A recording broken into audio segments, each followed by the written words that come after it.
Hello, this is Matt on the Moon Family Sedan channel. There were only two amicus briefs that were written in favor of the SEC in the SEC v. Ripple case.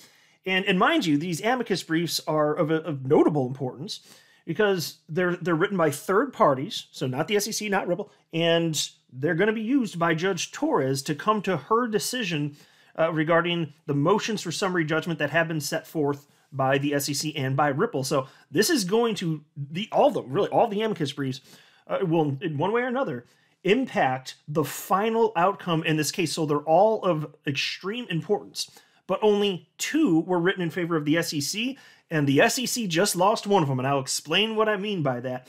But before going further, I do want to be clear, I do not have a legal or financial background of any kind. I am not offering legal or financial advice, and you definitely should not buy or sell anything because of anything that I say or write. I'm just an enthusiast who enjoys making YouTube videos about crypto-related topics, but just as a hobby and just for fun. Oh, and actually, you know what? There's one additional thing I'm going to cover. It'll be pretty brief, though. There's been some confusion in people that have been following the SEC v. Library case.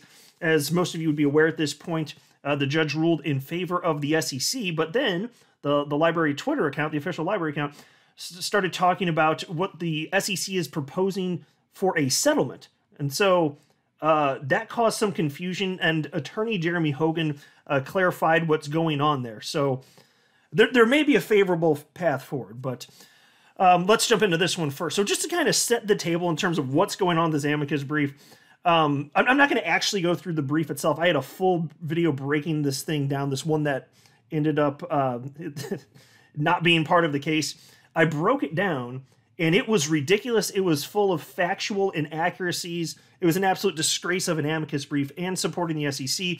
And the guy that was writing it, you know, he wants everything to be a security because he makes money by facilitating trades effectively for accredited investors. So he wants everything to be a security, and then he wants a bigger definition of what an accredited investor is so that he can get more business effectively with more transactions, because then more people can participate.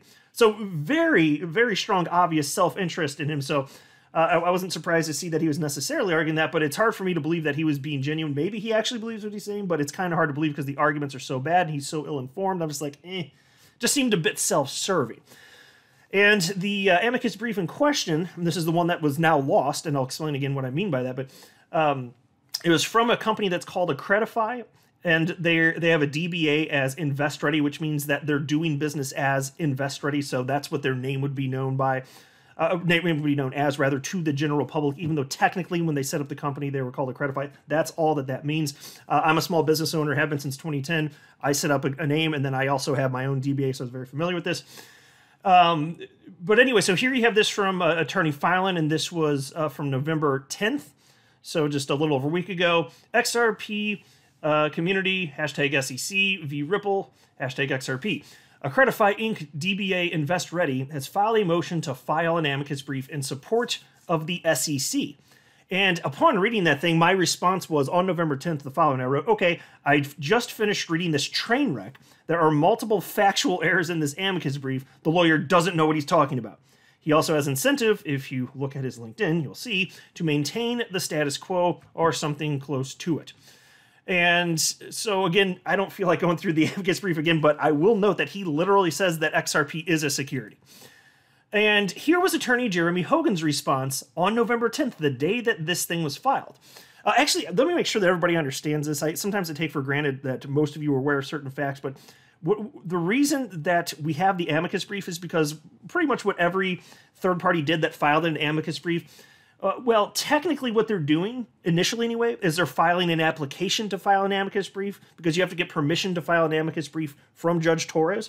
But when filing that application for permission to do so, all except for, I think, maybe one of the applicants, all except one, I believe, filed their amicus brief as an exhibit with the application. So that was already out there in the public, and the judge already had the amicus brief, but she had to approve it first. So procedurally, that's the way it works. You file the application. Almost all did with the actual amicus brief, and then the judge takes time to consider it and says yay or nay, and she approved all of them. But then after that, after the judge sends the approval, says yes, thumbs up, here's your approval, you can file the amicus brief, then you have to formally file it. So even though she already has a copy of the amicus brief, you have to file it again, which I know sounds redundant. Procedurally, that's just how it is. I'll make the damn rules. That's just what it is. And so here again, going back to November 10th, this is what Attorney Hogan had to say. An amicus brief for the SEC. InvestReady is a company that confirms who is and is not an accredited investor and whose business would benefit from a ruling in favor of the SEC here. The legal problem I have with this brief is that it brings no new facts, just legal argument. A community member named Ashley responded and wrote that there's barely any legal argument. It's all opinion and suggestion. Yeah, and I do firmly agree with that. It was a ton of opinion and very, very skimpy on the legal aspect side of it. And Attorney Hogan responded and said, I might have been too generous when I said legal argument. It doesn't seem the attorney has really litigated a case before. Is he even admitted in federal court? And this is where the attorney jumped in. His name is Attorney Adrian Alvarez, and he actually did respond to Jeremy Hogan. And he said, I am not a litigator at all. Just tried my best to put this together in a few hours. To which Attorney Hogan responded, I appreciate your candor, but a lot of people and businesses have their livelihoods riding on this decision. You obviously don't understand the facts or law of the case. Perhaps a withdrawal of the brief is in order, ? And Adrian never responded to that, so I was like, okay, well, he's going to be hard-headed, even though it's complete nonsense. You know what, Judge Torres, just let her have everything. So I was just like, okay, made peace with that, even though it's a completely garbage amicus brief. Attorney John Deaton wrote here in response to that, he said, he called XRP more of a commodity in a tweet when responding on Twitter, but said XRP was definitely a security in the brief. Need I say anything more? Exactly, so he's got two different opinions simultaneously, because that's somehow possible. This guy, he doesn't know what he's talking about. Oh, man. And so then on November 14th, the news broke that Judge Torres, rather, said, yes, absolutely, InvestReady can go ahead and submit their amicus brief. So, and she gave that ruling with a number of others. She grouped a number of other applicants together and said, all of you are allowed to file their amicus briefs. And so Judge Torres, as Attorney Hogan pointed out here, was just being, very, very liberal in this. And so Jeremy Hogan said on November 14th, Judge Torres is being very liberal in granting these. The parties know not to waste time objecting. She wants to see it all.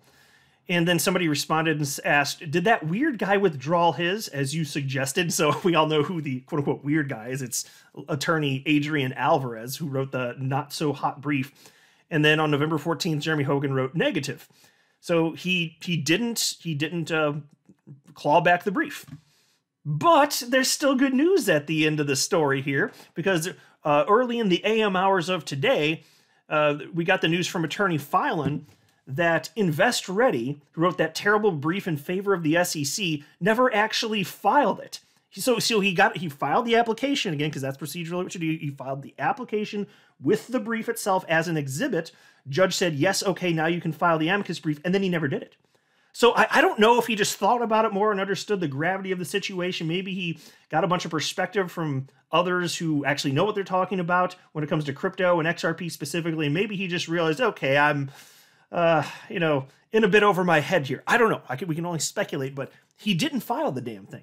And so here you get this from Attorney Filan, says, list of amicus briefs filed by the November 18th, 2022 deadline. And I'll make this full screen for just a second. But as far as not meeting that deadline for the 18th, Credify, which again is doing business as InvestReady, that's the only one that didn't make the November 18th deadline. I will note, in case anybody's confused, there was a separate amicus brief filed by an individual, which was honestly, it didn't make me like frustrated like the InvestReady one did, but it would like the guy William Cunningham. My gosh. That's the most absurd thing I've ever seen filed in the SEC v. Ripple case. And I made a whole video covering it, and I couldn't help but laugh along the way because I don't know what this guy was getting at. He was against Ripple, but he was also against the SEC, and he didn't even talk about XRP directly. At least he didn't specifically cite XRP. It was just the weirdest damn thing that I've seen in the entire case. So that guy, he actually was supposed to file his application to file the amicus brief by November 11th. He missed that deadline. And the judge hasn't said anything back. And now the deadline of the 18th has passed. So I think the judge might just be ignoring that one altogether. So I'm guessing that one goes bye-bye. I don't know. But there you go. So there's only one amicus brief in favor of the SEC. And all of the other ones are either kind of neutral when it comes to Ripple or they're pro-Ripple's position. And even the ones that are neutral, like if you look at the Chamber of Digital Commerce, they weren't taking a position in terms of, saying you should, judge, you should rule in favor of Ripple's motion for summary judgment. They didn't say that, but the arguments they made were good to come to the right conclusion anyway. So even if they did not say it, that's fine. It's still in favor of crypto and in general XRP and XRP holders. It is. So I was still happy to see that.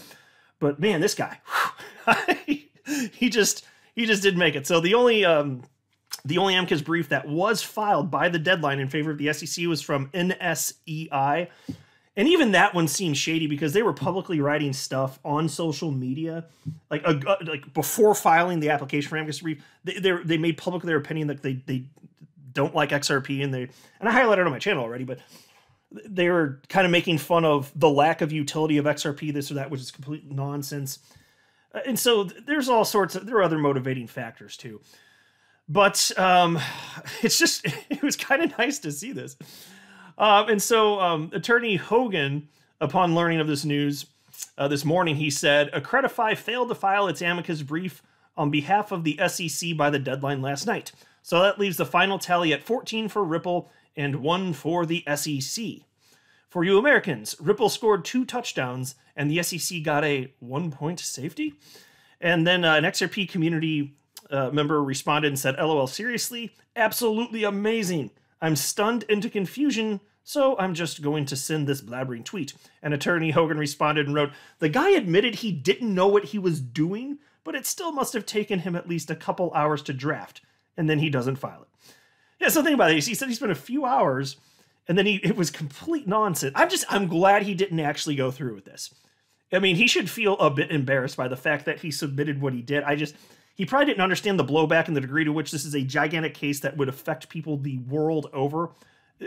Implications are absolutely gigantic. So maybe he started to kind of catch wind of that eventually, and I'm just glad that even if he didn't pull the brief back, not filing it, probably good enough.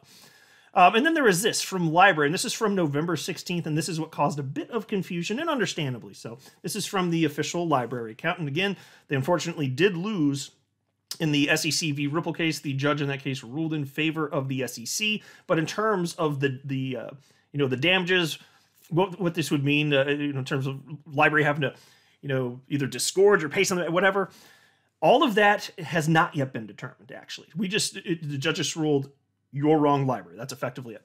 And so Library on November 16th tweeted out the following. The SEC specifically requested that we stop sharing with the public what it is like to be investigated by the SEC as part of their settlement proposal. So I read that and I was like, what? They actually requested that? And then they wrote, every SEC official should have a 24/7 camera going on them at work, just like cops. I thought that was pretty good too. And that sounds about right. No. We need more transparency, not less. But of course, they're shady mofos, so of course they want less transparency. But still, they're talking about settlement here. And so some people are wondering, wait a minute, does this mean that's what they were proposing before the case ended? Or there's somehow a possibility of settlement, even though the judge already ruled in favor of the SEC? Well, Attorney Hogan ended up clearing this up. There's an XRP community member going by the name WM Wealth Mentor who wrote, can you please help me with this one? My Attorney Jeremy one, that'd be Jeremy Hogan. Everyone is missing the settlement proposal. What is that? Which is a perfectly reasonable question. I was a little bit curious myself, so I was happy to see Attorney Hogan clear this up.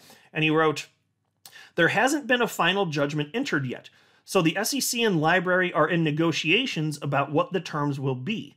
If they can't reach agreement, the judge would have to make the decision. An agreement would probably entail Library agreeing not to appeal. And so there you go. It seems, as far as I can tell, and I think that I'd seen this before, it kind of jogged my memory.